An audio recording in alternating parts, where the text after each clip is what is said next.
Hello, I'm Julie Smith, and I just completed my tenure at USNATO. Well, when the president asked me to come to Brussels, my mission was clear from the start. He wanted to revitalize America's alliances.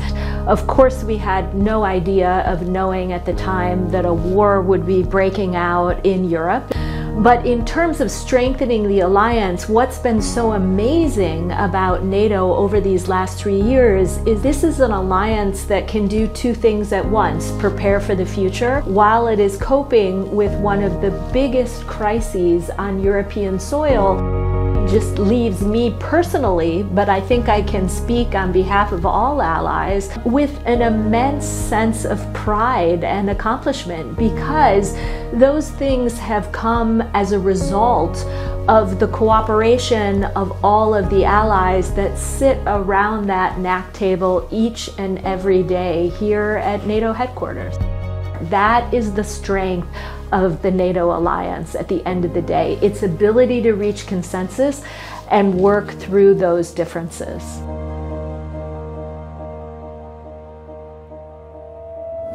I think the toughest challenge came in the run-up to Russia's war in Ukraine. And those were some frustrating days because in the beginning, not everyone was convinced. But the US had clarity in its approach and understood that Russia was about to do this, but it did take some time. And when the day came, the alliance knew what to do.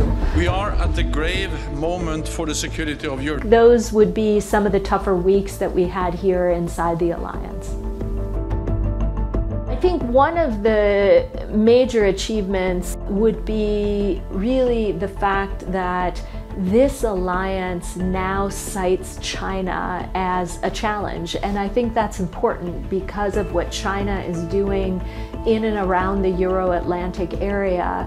You know, we rolled out a new strategic concept in 2022 that mentions China for the first time, and I think that was a major step forward for the alliance that will have ramifications for the people that work here for many, many years to come.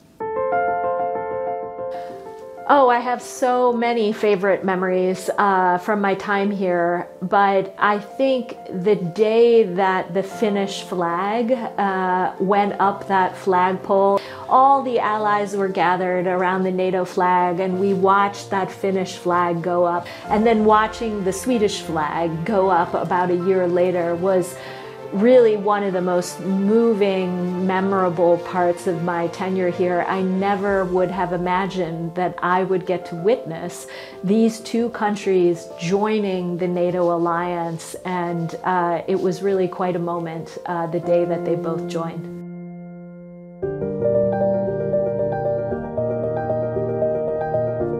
Well, someone gave me some advice when I first arrived at Brussels, and I will pass that on to the next ambassador, and that was first and foremost to listen. Listen to our allies, learn from our allies, and then lead. It's still important for the United States to lead this alliance. We continue to play a unique and critical role here, and we have to maintain that role. And it's also very, very important to maintain bipartisan support for this alliance. For 75 years, every US president of every political stripe has supported the NATO alliance, and we have to keep it that way. This has been the job of a lifetime. I wouldn't have traded it for the world, and I wish I could stay several more years. It has just been phenomenal, but alas, it's time to go back. Washington is calling. I am the resident NATO nerd. It is a title that I wear with honor, and I certainly will pass on a NATO nerd mug to my successor to make sure that they can drink out of the same cup.